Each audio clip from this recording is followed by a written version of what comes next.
Hi, I'm Brad, host of the Retirement Planning Podcast, here with my man Matt Callahan. And our mission is to help 1 million subscribers create peace around the issue of money when it comes to retirement planning. And today we're going to help you determine if you can retire when the market's going down. Let's jump in.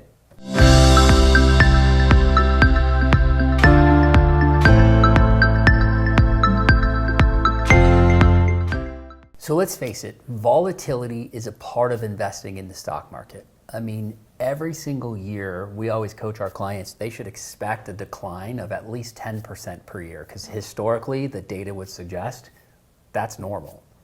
But what's concerning is that in 26% of all years, the market has gone down by 20% or worse. So you're telling me 1 in 4 years, we're seeing 20% decrease in the market. Exactly. Wow. And so the question for today's episode is, can someone retire even if the market is going down, say, significantly 20% or more? So we're going to unpack this a little bit. So on average, every 5 or so years, the market tends to get into bear territory. What's a bear market, Matt? So a bear market is defined as the market being down 20% from its previous high. And these things can be nasty. They can be scary. Oftentimes they come with really, really bad news out there. And so take a look at this. I mean, during most of the time, the market is in expansion, but then it's punctuated by these often scary and just steep declines that usually are coming around some terrible news. And they happen very quickly. This is, again, to piggyback, you've heard us say it before, but they tend to happen quickly and near impossible to time when it's going to happen or when they're going to recover. I know, I love it when people go, hey, can't we just sidestep this? We'll just sit this one out and we're gonna invest when it feels more comfortable. And we usually ask them the question, well, when is that? How are you gonna know? Oh, we're just gonna know. I'll just know. I'll just know. I'll just know. And when you look at the data and you see how fast the market moves, it's even faster today than 15, 20 years ago, there is no way you can get in or get out. In fact, even if you try to do this, that's a recipe for disaster. So Matt, let's say someone's just about to head to retirement or they're in the early phases of retirement. Talk to us about a real concern that we have, which is known as the sequence of returns risk. Yeah, that's a great question. So this phenomenon is basically if the markets are going down when you are taking distributions, it can put a real hindrance on your overall financial plan. And what I mean by that is if we look at this chart here, on the left is investor A, and then on the right is investor B. And so the difference here is that overall they got the same long-term average rate of return of about 4%. They're starting with $100,000 in their portfolio, and they're taking $5,000 out each year. Investor A got positive rates of return early in their retirement, and Investor B got negative rates of return in their retirement. Investor A, if we look 15 years from now, they end up with $105,944 in their investment portfolio, much more than what they started with, or a little bit more than what they started with. Investor B, 15 years down the road, is down to $35,889. There are a couple more years of negative returns before running out of money in retirement and having to go back to work. So it can put you just have to be aware of the markets. Are they positive or are they negative when you're going into retirement? Right. But that doesn't necessarily mean that you can't retire if the markets are down and you're heading in there. So what are some strategies that people can do so clearly you can't time the markets, and really you don't know if the market's going to be positive from one year to the next in the short run. Mm-hmm. So if that's out of their hands, talk about some strategies that people can do to protect themselves against the sequence of return risk in a down market. So like you mentioned earlier, it's about 1 in 4, 1 in 5 years that we're seeing these big declines in the market, but we should expect, down 10% in any given year. So what you need to do is 5, maybe even 10 years before retirement to start planning for these events, setting aside cash. We talk about an emergency fund of 3 to 6 months. So how much cash does someone need for retirement though? Great question. So maybe 1 year up to 2 years.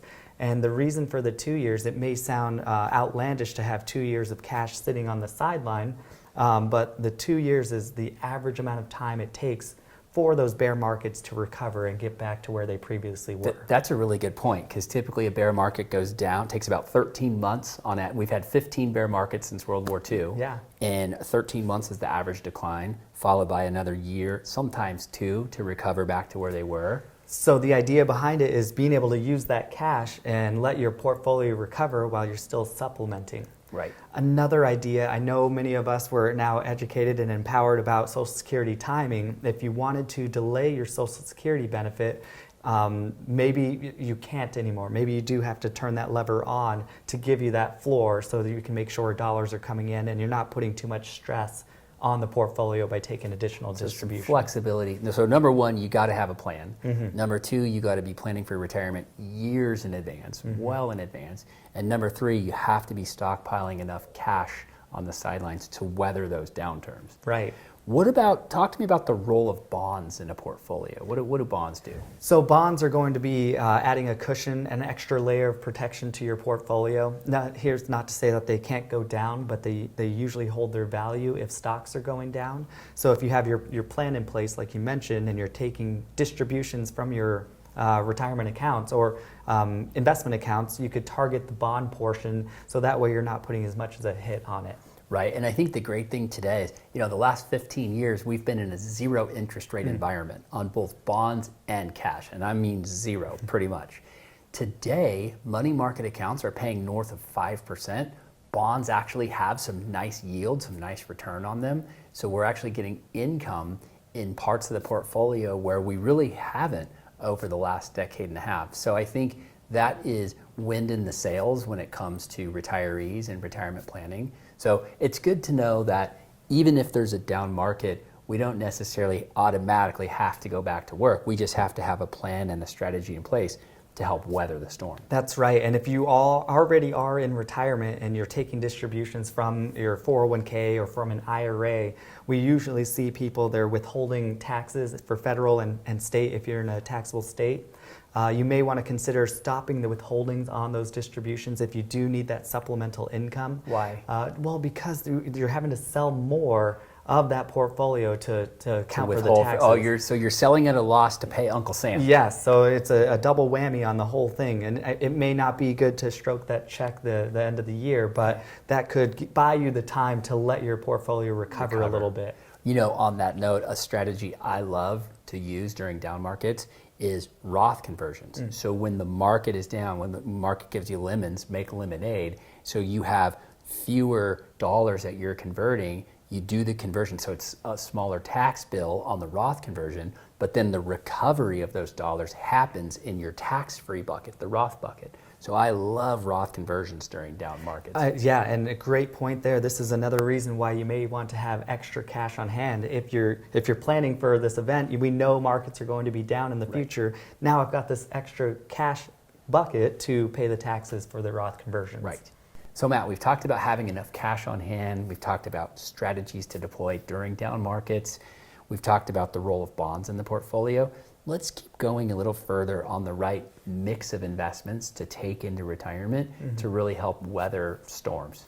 Right. Well, when markets are going haywire and we see, downturns, people get this wild ideas that they want to start chasing the shiny object, and we've seen that blow up way too many people's plans. And you should really lean towards having a globally diversified portfolio to smooth out that ride, because we don't want you missing what's going to happen throughout. So what's been the shiny object really over the last 10 years? The S&P 500. So the large U.S. companies have just been on a tear, and most of you, or a lot of us, are overweight in the large U.S., which is fine. Some of us are all in the S&P 500, and that can cause, you've done well for the last 10 years, but what goes up must come down. Right. And that's the bigger concern of us, or what we're seeing is that maybe it's time to diversify and take some of your gains off the table. Right, absolutely. I mean, we're seeing outperformance in big U.S. companies, really driven by the tech sector, the Magnificent Seven, NVIDIA and Amazon, Apple. So bottom line, we need to have the right mix of investments as we head into retirement. So let's explore a little bit. We're looking at the last 10 years of performance, so 2014 through 2023, and really big US companies or the S&P 500 running away with the show. What I want to call your attention to is right here in the middle of the page, we have this white box. And I'm going to draw a line and show you the journey of the white box. And what this represents is 60% in stocks and 40% in bonds. And that is a pretty typical portfolio for a retiree. And not that anyone should have a cookie cutter portfolio, because they shouldn't. But the point is having a diversified mix, taking some risk off the table. What you see is that never once are you in first place. Not once. Never once in this journey are you in first place. But I heard, Brad, if you're not first, you're last. Is that the... No, it's not in this case. Look at this. Not once are you down at the bottom. So really the goal of having this globally diversified mix incorporating bonds is that you're staying somewhere in the middle throughout time. And I like that this illustrates, I mean, just looking at this, this graph here, it's near impossible, if not impossible, to choose which one of those colors is going to be the best one. It's totally random from year to year, isn't it? Yeah. So talk to me about the role of rebalancing, and I think this illustrates it so well. Walk me through, what does rebalancing look like? So rebalancing is taking whichever asset classes you own that are the winners for the year. So in 2014, REITs were the #1 there. Rebalancing would be trimming some of those winnings to go purchase, in this case, commodities. So you're buying low and you're selling high, and you're keeping the percentages of each one of your asset classes in their appropriate place. Yeah, absolutely. And I think what makes it so hard is, in particular, when it's the S&P 500 that seems to be the big winner, it's really hard to sell out, especially because there's that home bias. You know, we all love the S&P 500, and you know, you mean to tell me I've got to trim my favorite holding and I've got to go buy some of these losers down here? Is all I'm saying is that if you're walking down the street or at the mall, you're going to your favorite store, Viore, or buying your Starbucks, if there's a sign outside that says 50% off for this day, I mean, everyone's going there to purchase their favorite thing. Viore's 50% off. Yeah. You're going all in. You're backing the truck up. Right. The stock market's the only place where when wonderful things go on sale, people sell instead of buy. Isn't that wild? So wild. Yeah, I know, but people need a coach. Yeah. People absolutely need a coach. So if this is the way to do it, and do it with discipline and with rigor, why is it so hard for people to do it and do it right? That is a wonderful question. I mean, diversification hurts. Investing hurts if you're doing it the right way. And so we're just looking at this chart here, and we've got a whole video on it if you want to check it out here. But basically what we're seeing is that this is a diversified portfolio, 60% stock, 40% bonds, against the S&P 500, which not a good representation, but just to give you the side-by-side. And from 2000 to 2002, the S&P is down 40.1%. The globally diversified portfolio is down 15.7%. So you're feeling like you lost money during that time.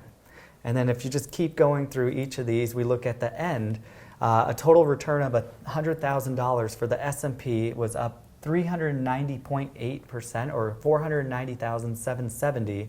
The globally diversified portfolio was up 391.4. It outperformed it. Outperformed. But if we look at the right, every time except for one time, you felt like investing wasn't doing the right thing. I'm losing. This hurts. I'm not this making as much. So I urge you, if you're feeling like your investments aren't working and you're doing the wrong thing, you're most likely doing something right. Yeah, right. It's the old FOMO thing. Yes. So if you're feeling it, but don't give in to those emotions, because that's where you go chasing that shiny object at the worst possible time. Right. Yeah. So you're telling me, Matt, that diversification's painful, but it works? Painful, but it works. We hope you found this edition helpful as you're heading into retirement. Despite the market volatility, despite any sort of downturn, as long as you have a good plan and a good strategy in place, you can do this. And if you like content like this, be sure to like and subscribe, tell a friend. But more importantly, if you find yourself transitioning into retirement and it's a down market, leave the comments below of strategies that you employed, or if you disagree with us, leave those comments as well. We'd love to hear them. And we'll see you on the next one.